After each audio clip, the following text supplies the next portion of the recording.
আমানত শুধু কি বলে বান্দা অর্থ সম্পদ বলে না, না।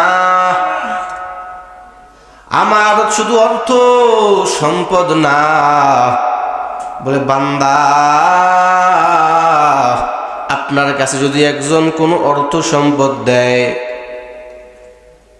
অর্থ সম্পদ যদি কেউ জমা রাখে, তাহলে এটাকে আপনি যেভাবে হেফাজত করবেন, পরবর্তীতে যেভাবে ওই বান্দার কাছে পৌঁছে দিবেন, সুন্দরভাবে যেভাবে পৌঁছে দিবেন, এটা যেমন আমানত।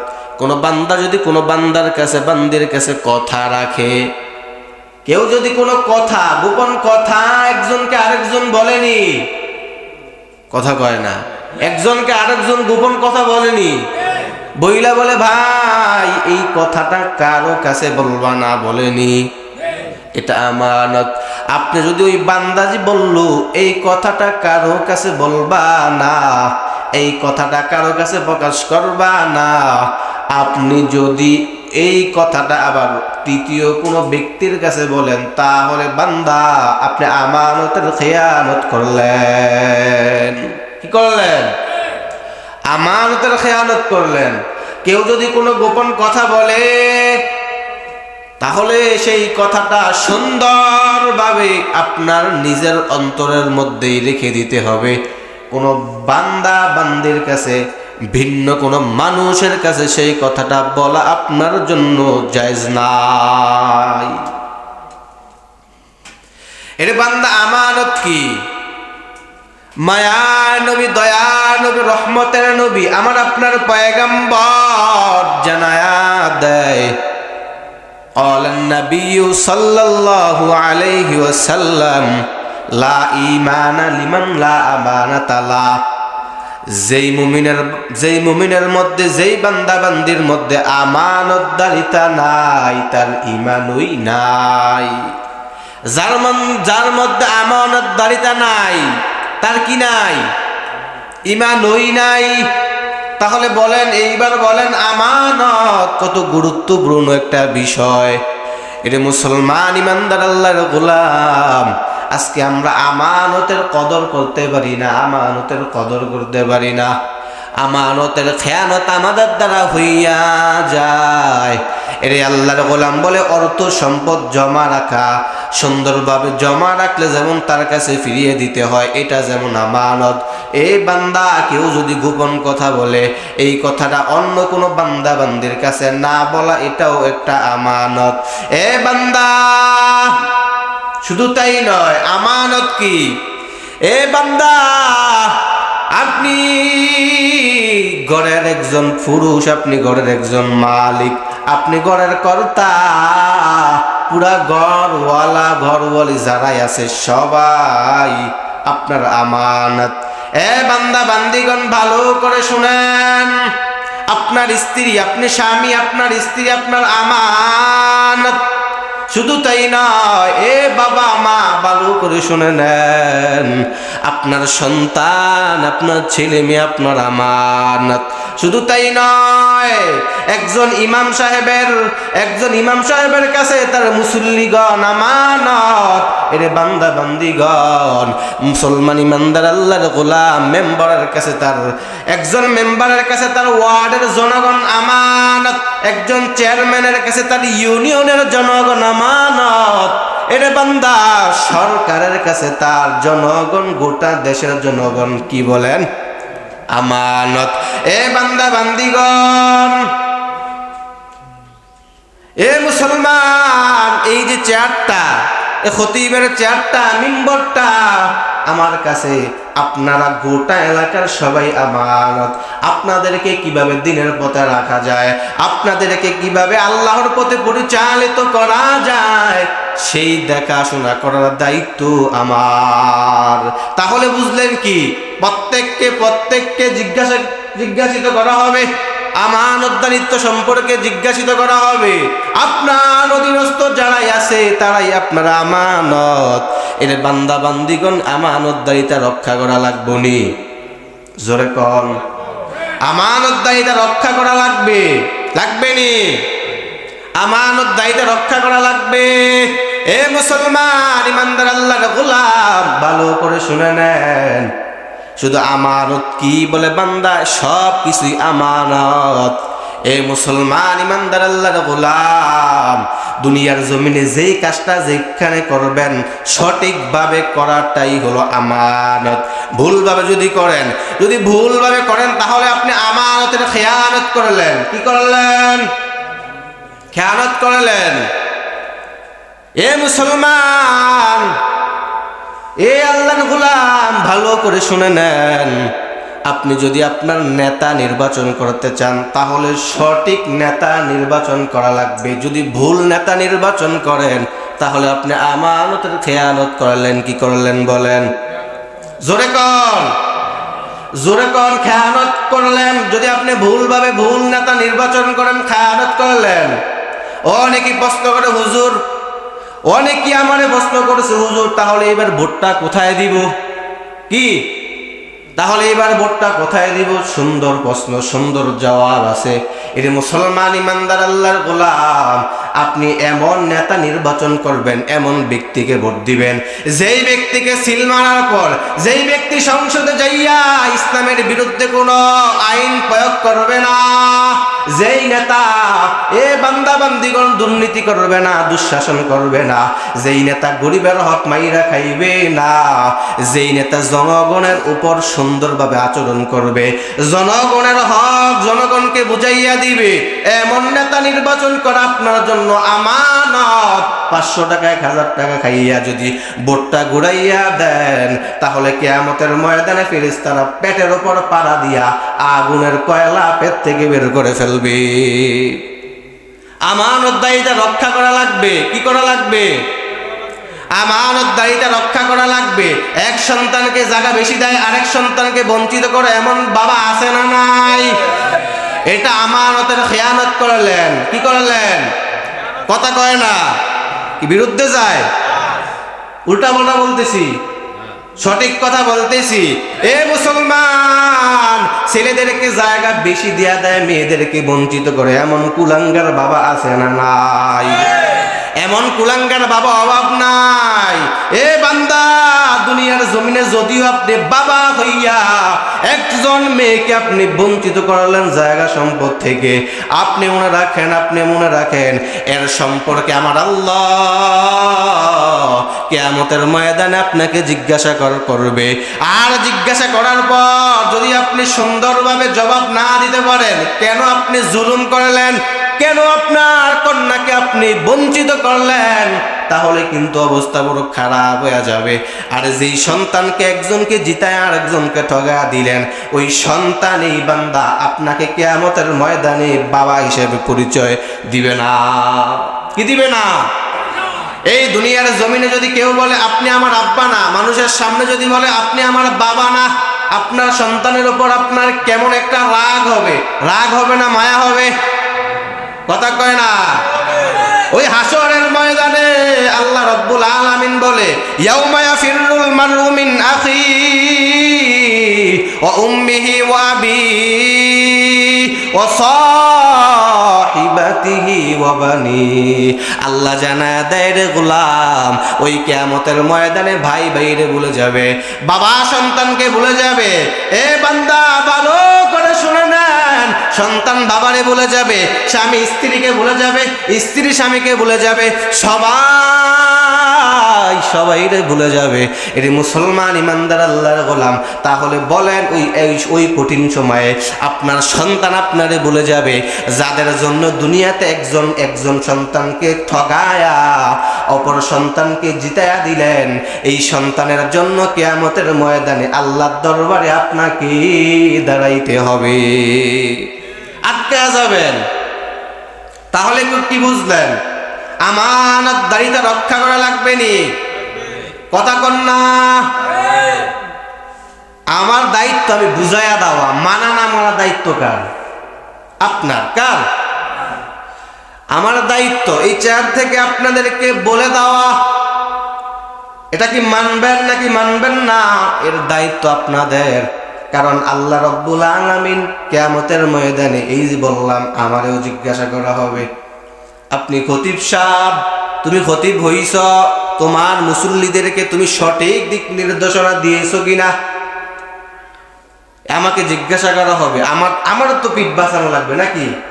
এজন্য প্রত্যেক খতিব বান্দা আপনার আমল করেন না করেন সবসময় বুঝায় বুঝায় বুঝায়, কারণ কিয়ামতের ময়দানে মানুষ চালাকি করার চেষ্টা করবে, আল্লাহ আমরা এটা করি নাই, আমরা ভুল করলাম, আমাদেরকে তো হুজুররা সেটা বলে না, আমাদেরকে তো এরা বলে নাই, বললে করতাম। এই জন্য ওলামায়ে কেরাম বারবার কাউন্টার দেয়, বারবার আপনাদেরকে পায়ে ধরে বুঝায়, হাতে ধরে বুঝায়।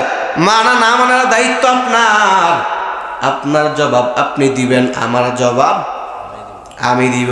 কবরে কেউ কারো জবাব দিবে না।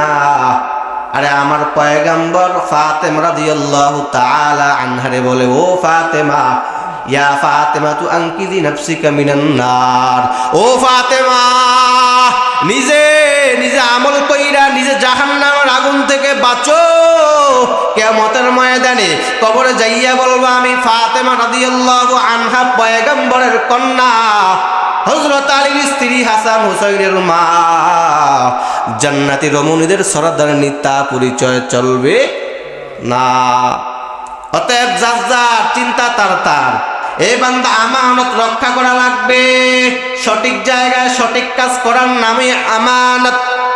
কি ঠিক নেই? এই বান্দা আমানত যদি আপনি রক্ষা করতে পারেন, তাহলে আল্লাহ রাব্বুল আলামিন আপনাকে উত্তম প্রতিদান জান্নাতে দিবে।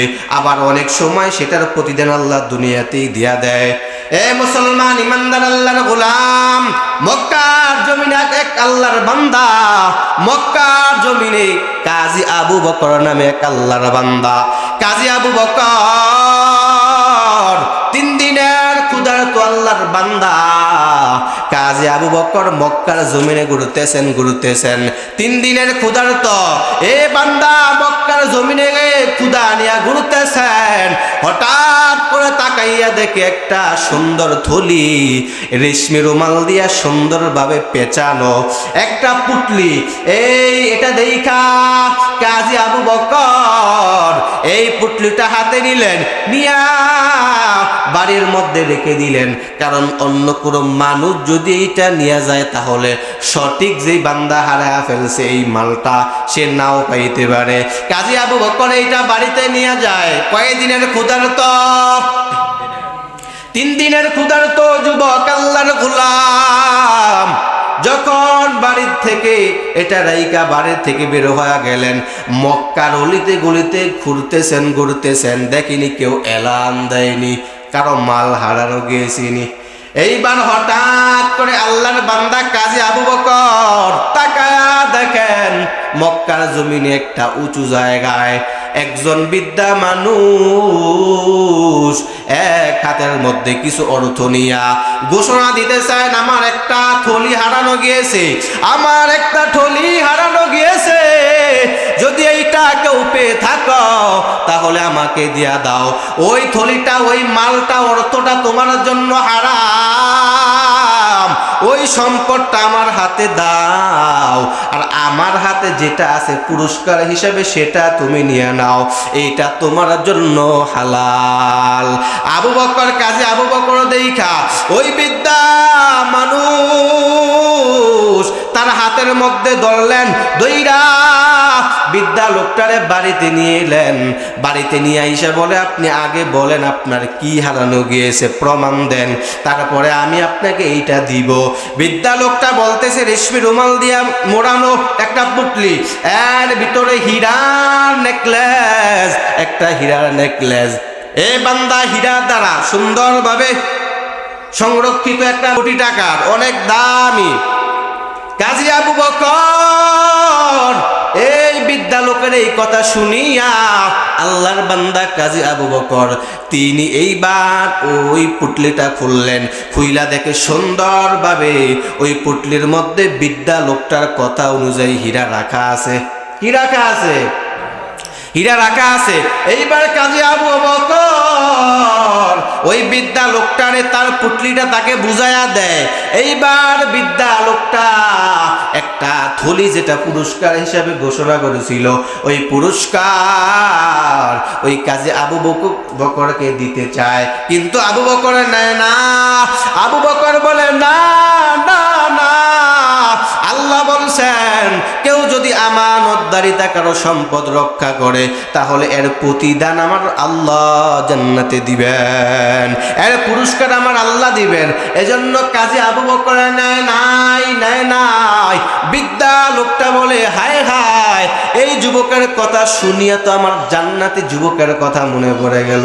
যেই যুবকটা দুনিয়ার সম্পদ লাথি মারলো, 3 দিনের ক্ষুধা নিয়া যে যুবকটা এই নেকলেস হীরার হার এইটা যে যুবকটা নিজে না রাইখা সঠিক মালিককে সঠিকভাবে পৌঁছে দিল, এমন লোক তো দুনিয়ার কোনো সাধারণ যুবক না, এই লোক তো হইল জান্নাতি যুবক।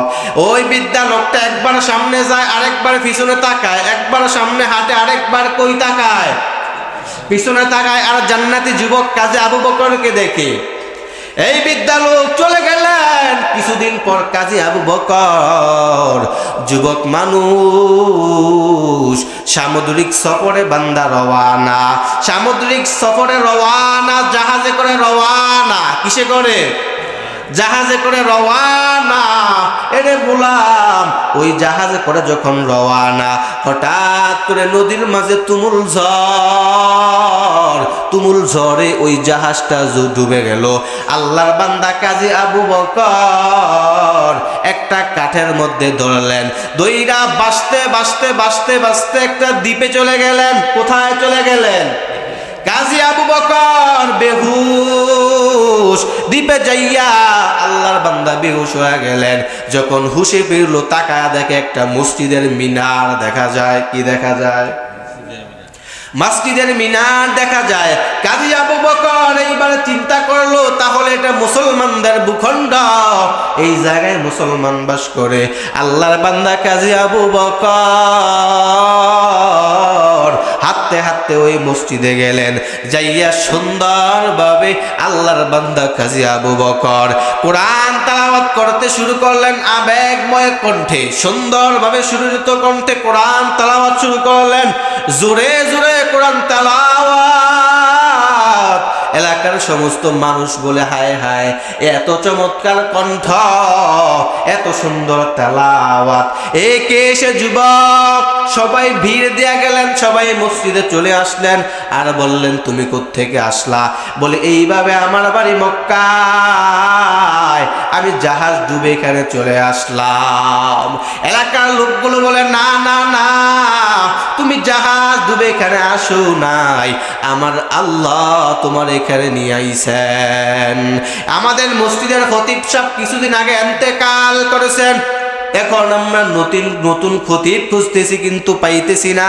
তোমাকে দেখে আমাদের পছন্দ হয়ে গেছে, তুমি আমাদের এখানে থাকো, থাইকা তুমি আমাদেরকে নামাজ পড়ো, তালিম দাও, কোরআনের তেলাওয়াত শোনাও। আল্লাহর বান্দা কাজী আবু বকর রাজি হয়ে গেলেন, দিনের প্রচার করবেন এখানে, রাজি হইয়া গেলেন। এইভাবে চলতেছে। হঠাৎ করে একদিন এলাকার মানুষ বলতেছে, ও আবু বকর, আপনি তো যুবক মানুষ, আপনি তো এখনো বিবাহ করেন নাই। আমাদের এলাকার, আমাদের মসজিদের আগের খতিব, তিনার একটা কন্যা আছে, খুব সুন্দরী, খুব রূপসী, খুব দিনদার, পর্দানিসীন, খুব ভালো একজন কন্যা আছে। তুমি যদি চাও তাহলে তার কাছে আমরা বিবাহের প্রস্তাব তোমার পক্ষ থেকে দিতে পারি। আল্লাহর বান্দা কাজী আবু বকর রাজি হয়ে গেলেন। এলাকার মুসল্লিরা যখন ওই মেয়ের কাছে প্রস্তাব দিলেন, ওই মেয়ে আল্লাহর বান্দিও রাজি হয়ে গেলেন। ভালো ইমাম সাহেব, ভালো খতিব সাহেব সবাই বলে রাজি হয়ে গেলেন। এইবার কাজী আবু বকরের সাথে ওই আগের খতিবের কন্যার বিবাহ হয়ে যায়। বিবাহ যখন হয়ে যায়, এইবার যখন বাসর রাত, আল্লাহর বান্দা কাজী আবু বকর ঘরের মধ্যে ঢুকে, ঘরের মধ্যে ঢুকিয়া একটা নজর যখন নতুন বিবির ওই গলার মধ্যে যায়, আল্লাহর বান্দা কাজী আবু বকর এক নজরে তাকা রইছে, অন্যদিকে নজর ফিরায় না। নতুন বউ বলতেছে, মনে মনে ভাবতেছে, এটা মনে হয় সম্পদ লুবি। এটা কি? আমার দিকে না তাকাইয়া আমার হাতের দিকে তাকায় রইছে, তাহলে মনে হয় সে লুবি। এইবার কাজী আবু বকর বিষয়টা বুঝতে পারলেন, আল্লাহওয়ালা মানুষ বিষয়টা বুঝতে পারলেন। বিষয়টা বুঝা কাজী আবু বকর ডাক দিয়ে বলে, ও বিবি, না না না, তুমি যেটা ভাবতেছো সেটা না। কয়েক বছর আগে আমি মক্কার জমিনে ক্ষুধার্ত অবস্থায় 3 দিনের ক্ষুধা নিয়ে হাঁটতেছিলাম, ঘুরতেছিলাম। হঠাৎ করে আমি একটা পুটলি পাইলাম। ওই পুটলির মধ্যে সুন্দর একটা নেকলেস ছিল, হীরার হার ছিল। ওই হীরার হারটা দেখে আমার কেন জানি মনে হইতেছে, তোমার গলার হার দেখা কেন জানি আমার মনে হইতেছে ওই কয়েক বছর আগের পাওয়া আমার সেই হীরার হারটা মনে হয় এইটা। একজন বিদ্যা লোকের হার ছিল সেইটা, আমি তাকে সেটা বুঝাইয়া দিয়েছিলাম। আমার কেন জানি মনে হয় ওই হারটাই তোমার গলার হার। নতুন বিবি বলতেছেন, ও স্বামী আমার, হা হা হা, ওই হারটাই এই হারটা। আমার বাবা আমার জন্য এই দামি হারটা মক্কায় ক্রয় করেছিলেন। আমার জন্য এই হারটা ক্রয় করার পর মক্কার জমিনে এই হারটা হারা যায়। বাবা আমারে বলছিল, একজন যুবক, জান্নাতি যুবক এই হারটা পাইছিল। এর হারটা পাইয়া এই হারটা আমার বাবারে দিয়া দিছে। আমার বাবার কাছ থেকে সেই উপহার হিসাবে যেই অর্থ আমার বাবায় ঘোষণা দিয়েছিল ওই অর্থ রাখে নাই। তাহলে তুমি সে বলে, হ্যাঁ আমি সেই যুবক। ওই বিবি বলে, ও স্বামী আমার, আজ থেকে এই হাতটাও তোমার। আমার আল্লাহ, তুমি যে ওই আমানত রক্ষা করেছিলা, আমার আল্লাহ খুশি হইয়া হারওয়ালা মালিককেও আমার আল্লাহ তোমার বানায়া দিয়েছেন। আউলিয়ারা কারে উকবা ইখতিয়ার, জাহেলারা কারে দুনিয়া ইখতিয়ার। মাইলে মোমেন সোয়ে মোমেন মিশাওয়াত, মাইলে কাফের সোয়ে কাফের মিশাওয়াত। তাহলে বলেন আমানত রক্ষা করা লাগবে নি? আমার পয়গম্বর আমানত কিভাবে রক্ষা করেছেন? হিজরতের সময় আপনারা সকলে জানেন, হিজরতের সময় মক্কার কাফেররা যখন আমার পয়গম্বরকে হত্যা করার জন্য রওয়ানা, যখন রেডি হইয়া মক্কা পয়গম্বরের ঘরের আশেপাশে যখন ঘিরে ফেললো, পয়গম্বরের কাছে তখন মক্কার বেঈমানরা পয়গম্বরকে তখন এত পরিমাণে বিশ্বাস করত, নবীর কাছে কাফেরদের সম্পদ জমা রাখতো। কি রাখতো বলেন? আমার পয়গম্বরের কাছে কাফেরদের সম্পদ জমা রাখতো। নবীজির কাছে ওই সময় হিজরতের সময় কাফেরদের সম্পদ জমা ছিল। আমার পয়গম্বর চাইলে এই সম্পদ নিয়ে মদিনায় হিজরত করতে পারতো, কিন্তু না না না, আমার নবী হযরত আলী রাদিয়াল্লাহু তাআলা আনহুকে পয়গম্বরের বিছানায় শোয়ায়া চাদর দিয়া ডাইকা তারপরে আমার নবী ওই কাফেরদের আমানত, তাদের সম্পদ তাদেরকে বুঝা রাইখা দিয়া তারপরে আমার পয়গম্বর মদিনায় হিজরত করেন। তাহলে দেখেন আমার নবী আমানত নিয়ে কত সিরিয়াস ছিলেন। কাফেরদের সম্পদ নবীজি মেরে খায় নাই। এজন্যই তো নবীকে আল আমিন বলে উপাধি দিয়েছিলেন। কি? আল আমিন, বিশ্বাসী। কাফেররা তো বিশ্বাস করতো। কাফেররা জিজ্ঞাসা করে, নবী জিজ্ঞাসা করে, হে মক্কার কাফেররা, তোমাদের নেতা আবু জাহেল, উতবা, সাহেবা, মুগীরা, এরা তো তোমাদের নেতা, তোমরা তাদের কাছে জমা না দিয়া আমার কাছে কেন জমা দাও? মক্কার কাফেররা কি বলে জানেন? তারা বলে, আমরা জানি ভালো করে, যদিও আমাদের লিডার, আমরা যদি টাকা জমা দেই, সম্পদ জমা দেই, সেটা দ্বিতীয়বার ফেরত পাবো না। আপনার কাছে জমা দিলে সেটা ফেরত যেভাবে দিব সেভাবেই পাবো। আমাদের সেই বিশ্বাস আছে বিদায় আমরা আপনার কাছে জমা দেই।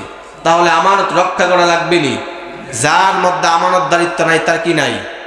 ঈমান নাই। লা ঈমান লিমান লা আমানাত আল্লাহ, তার কি নাই? ঈমান নাই। তাহলে আমানত আমরা রক্ষা করব ইনশাআল্লাহ, সঠিক জায়গায় সঠিক কাজটা করব, এটাই আমানত। ঠিক আছে তো ইনশাআল্লাহ? যা কিছু বললাম আল্লাহ রাব্বুল আলামিন আমাদেরকে আমল করার